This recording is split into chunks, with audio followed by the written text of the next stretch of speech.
So this topic is all about solving equations using graphs instead of algebra. Now, why would you use a graph to solve when we can use algebra? I know everyone's favorite activity is graphing. We all love graphing. That's why we complain so much whenever we have to do a graphing topic.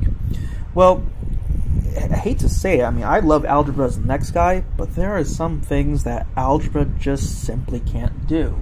For example, what would you guys do if I asked you to solve 2 square roots of 4x minus 1 plus x to the 3/5 power equaling x to the 1/3 power minus 4x squared plus 10? And crying is not an option. This would be a tremendously difficult equation to solve using algebra alone. Heck, I'm not even sure if algebra alone is possible to solve this. So if I made you solve equations like this, what can we do?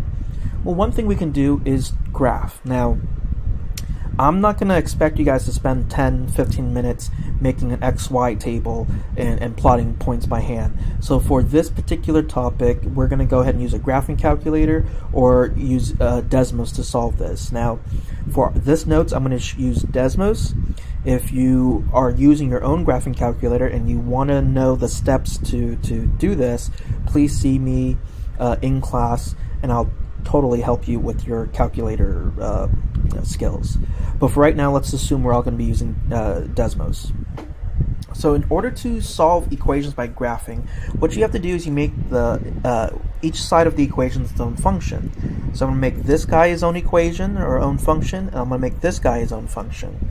So what I want is y equals, I guess I should do this in blue, color code things, y equals 2 square roots of 4x minus 1 plus x to the 3/5 power. That's what I'm going to type in Desmos, and I'm also going to type y equals x to the 1/3 minus 4x squared plus 10 into Desmos.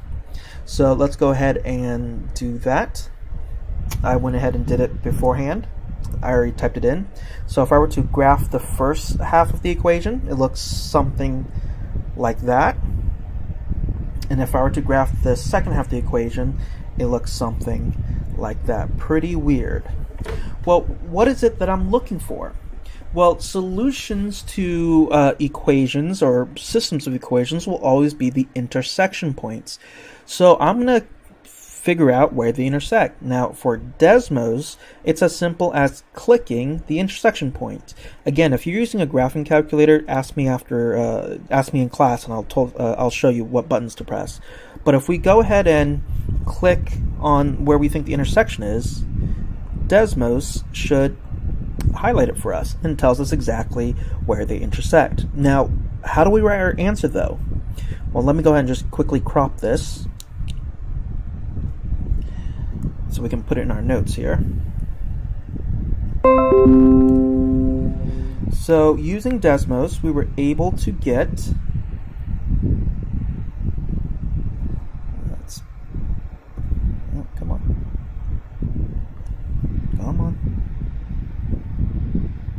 There we go. Using Desmos, we were able to get this picture here. Now, if we were solving systems of equations, the solutions to systems are points. So I would say, boom, there's our answer.